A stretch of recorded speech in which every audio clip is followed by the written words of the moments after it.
অন্যের ক্ষতি করে বা অন্যকে দুঃখ দিয়ে নিজের জীবনে কখনোই উন্নতি করা যায় না।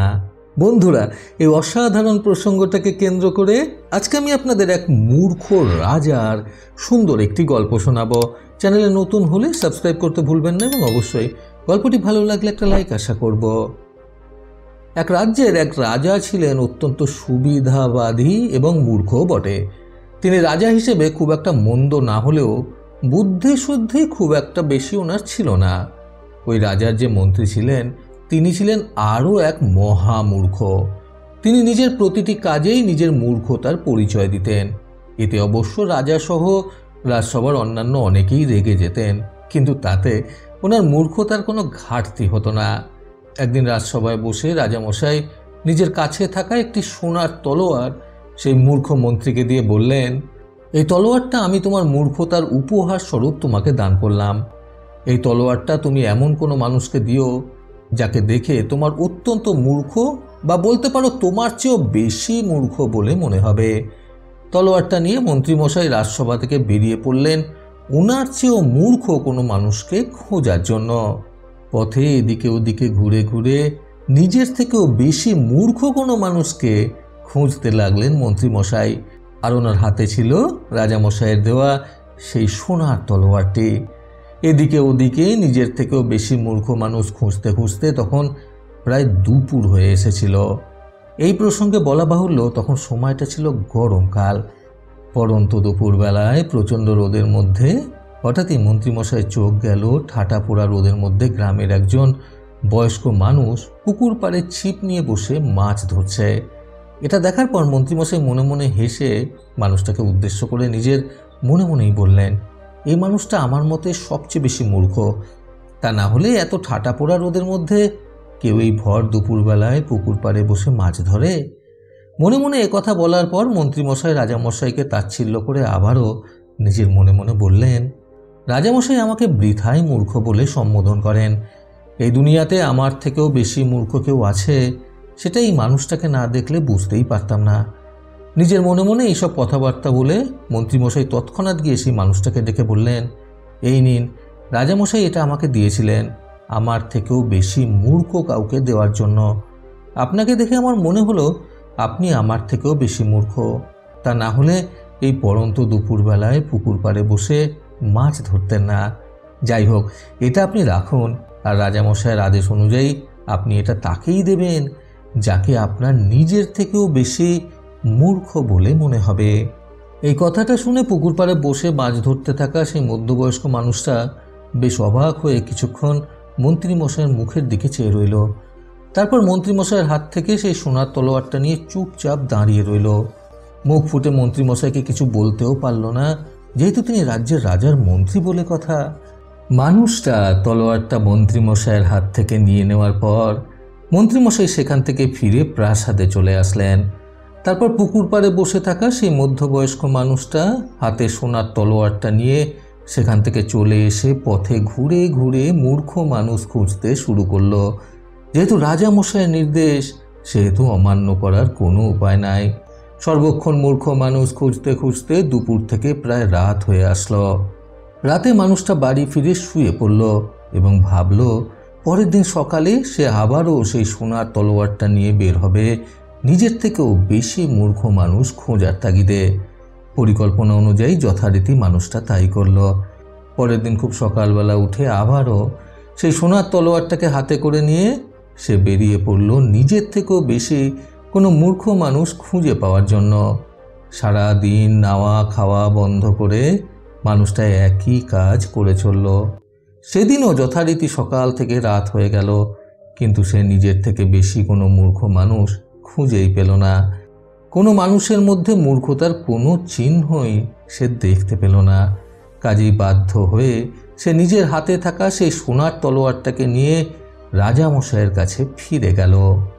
প্রায় রাতের দিকে রাজদরবারে প্রবেশের মুখে রাজপ্রাসাদের মুখে দাঁড়িয়ে থাকা পাহারাদারদের কাছে মানুষটাকে অনেক প্রশ্নের সম্মুখীনও হতে হয়েছিল। সবার সব প্রশ্নের উত্তর দিয়ে সেই ব্যক্তিটি রাজার দেওয়া সেই সোনার তলোয়ারটিকে হাতে করে নিয়ে রাজদরবারে প্রবেশ করল। রাজদরবারে প্রবেশ করে রাজার রাজসভায় আসতে এসে দেখল রাজামশাইকে ঘিরে বেশ অনেকজন বুদ্ধিমশাই বসে রয়েছেন, আর পাশেই রাজসভার অন্যান্য আরও অনেকেই ভিড় করে রয়েছেন। রাজামশাইয়ের পাশে সেই মন্ত্রীমশাইও দাঁড়িয়েছিলেন, যিনি সেই ব্যক্তিটিকে সোনার তলোয়ারটি দিয়েছিলেন। আর নিজের সিংহাসনে রাজামশাই বসেছিলেন নিজের বুকের বাম পাশে হাত দিয়ে চেপে। ওখানে উপস্থিত সকলের কথাবার্তার মাধ্যমে সেই ব্যক্তিটি জানতে পারে যে রাজামশাইয়ের নাকি হঠাৎই প্রচণ্ড বুকে ব্যথা শুরু হয়েছে এবং তিনি গুরুতরভাবে এক প্রকার হৃদরোগে আক্রান্ত হয়েছেন। অনেক ওষুধপত্র দিয়েও শেষমেশ কোনো লাভ হয়নি। বুদ্ধিমশাইরা এটা জানিয়ে দিয়েছেন যে রাজামশাই নাকি আর 1-2 দিন মতো বেঁচে থাকবেন, তারপরেই উনি মৃত্যুবরণ করবেন, অর্থাৎ ওনার রাজ্যপাট শেষ হবে। এইসব কথাবার্তা শুনে সেই ব্যক্তিটি নিজের হাতে সোনার তলোয়ারটি নিয়ে রাজসভার এক পাশে চুপচাপভাবে দাঁড়িয়েছিল। হঠাৎই মন্ত্রীমশাইয়ের চোখ যায় সেই ব্যক্তিটির দিকে, কারণ তিনি এই মানুষটাকে আগে থেকেই চিনতেন।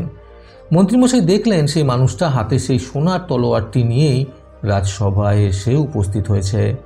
এটা দেখে মন্ত্রীমশাই তাকে জিজ্ঞাসা করলেন, এ কি, তুমি আমার দেওয়া সেই সোনার তলোয়ারটা নিয়ে আবার রাজসভায় এসেছো কেন? আমি তো তোমাকে বলেছিলাম তোমার থেকেও বেশি মূর্খ কোনো মানুষকে দেখে এই সোনার তলোয়ারটি দিয়ে দিতে, তুমি আবার এখানে আসলে কি দুঃখে? সে ব্যক্তিটি তখন মন্ত্রীমশাইকে উদ্দেশ্য করে ওনার দিকে সেই সোনার তলোয়ারটা একটু এগিয়ে দিয়ে বলল, আজ্ঞে মন্ত্রীমশাই, আমি আমার চেয়ে মূর্খ কাউকে রাস্তাঘাটে দেখতে পাইনি, ফলে এটা আমি রাজসভায় নিয়ে এসেছিলাম আপনাকে দিয়ে দেওয়ার জন্য। কিন্তু এখন এখানে এসে আমার মনে হচ্ছে আমি আমার চেয়েও অতিরিক্ত মূর্খ মানুষটাকে পেয়ে গেছি এবং আমি এটা ওনাকেই দিতে চাই। রাজপ্রাসাদে আগত সেই মানুষটার এই প্রকারের কথা শুনে রাজসভায় উপস্থিত সকলেই ভারী অবাক হয়ে যান। এমনকি রাজামশাইও ব্যথায় কাতরাতে কাতরাতে অবাক দৃষ্টিতে সেই মানুষটার দিকে কিছুক্ষণ চেয়ে রইলেন। মন্ত্রীমশাই তখন সেই মানুষটাকে উদ্দেশ্য করে বললেন, এ কি বলছো তুমি? আমাদের এই রাজসভায় আবার কাকে তোমার থেকেও বেশি মূর্খ বলে মনে হলো? সে মানুষটা তখন রাজামশাইয়ের দিকে তাকিয়ে রাজামশাইকে উদ্দেশ্য করে বলল, আজ্ঞে রাজামশাই, আমার মতে আপনি হলেন আমার চেয়েও বেশি মূর্খ মানুষ। এই কথা শুনে রাজসভায় উপস্থিত সকলেই হতভম্ব হয়ে যান। রাজামশাই বাকরুদ্ধ হয়ে সেই মানুষটার দিকে চেয়ে থাকেন। তখন সেই মানুষটা রাজামশাইয়ের দিকে সোনার তলোয়ারটা বাড়িয়ে দিয়ে বলে, আচ্ছা রাজামশাই, এখানকার সকল মানুষের কথাবার্তা থেকে আমি যেটা জানলাম যে আপনি আর হয়তো 1 দিন কি 2 দিন বেঁচে থাকবেন, তারপরে এই পৃথিবী ছেড়ে আপনাকে চলে যেতে হবে। আচ্ছা আমাকে বলুন তো রাজামশাই, আপনি যখন এই পৃথিবী ছেড়ে পরলোকে চলে যাবেন তখন কি আপনি এত যুদ্ধ বিগ্রহ করে যে সমস্ত ধন সম্পত্তি অর্জন করেছেন, যে সমস্ত রাজ্য দখল করেছেন, সোনা রূপা মণিমুক্তা হিরে এই সকল কিছু তৈরি করেছেন, এই সবের কোনো কিছুই কি সঙ্গে করে নিয়ে যেতে পারবেন? মানুষটার এই ধরনের কথা শুনে রাজামশাইয়ের চোখে না চাইতেও জল চলে আসলো। তিনি অঝরে কাঁদতে লাগলেন। রাজামশাইকে কাঁদতে দেখে সেই মানুষটা রাজামশাইকে উদ্দেশ্য করে আবারও বলে উঠল, কি রাজামশাই, আপনার মনে হয় না জীবনের এতগুলো বছর আপনি বৃথাই নষ্ট করে দিলেন শুধুমাত্র যুদ্ধ বিগ্রহ, রাজ্য দখল এবং হাজার হাজার মানুষের রক্তপাত ঘটিয়ে, যুদ্ধে হাজার হাজার মানুষকে মেরে ফেলে? এটা কি তাহলে আপনার সবচেয়ে বড় মূর্খতার পরিচয় নয়? আপনার এই মূর্খতার উপহার স্বরূপ আমি আপনাকে সোনার তলোয়ারটা দিতে চাই, কারণ মন্ত্রীমশাইয়ের কথা অনুযায়ী আপনি নাকি আদেশ দিয়েছিলেন মূর্খ কোনো মানুষকে সোনার তলোয়ারটা উপহার স্বরূপ দান করতে। আমার চোখে আপনিই হলেন মূর্খের মূর্খ, সেই কারণেই এটা আপনার জন্য। এই কথা শুনে রাজামশাই কাঁদতে কাঁদতে সেই মানুষটাকে বললেন, তুমি একদম ঠিক বলেছ, আমিই হলাম এই রাজ্যের মধ্যে সব থেকে বড় মূর্খ, যে কিনা এই রাজ্যপাট চালাতে চালাতে হাজার হাজার লক্ষ লক্ষ মানুষের রক্তক্ষরণ করিয়েছি, বিনা কারণে যুদ্ধ বিগ্রহ করেছি, বোকার মতো অন্যের ধন সম্পত্তি হাতিয়ে নিয়েছি।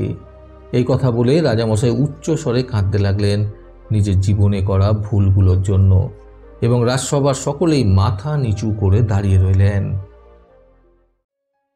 বন্ধুরা, জীবনকে সুন্দরভাবে উপভোগ করতে আজকের এই সুন্দর গল্প থেকে শিক্ষণীয় 3টি কথা সর্বদা মনে রাখুন।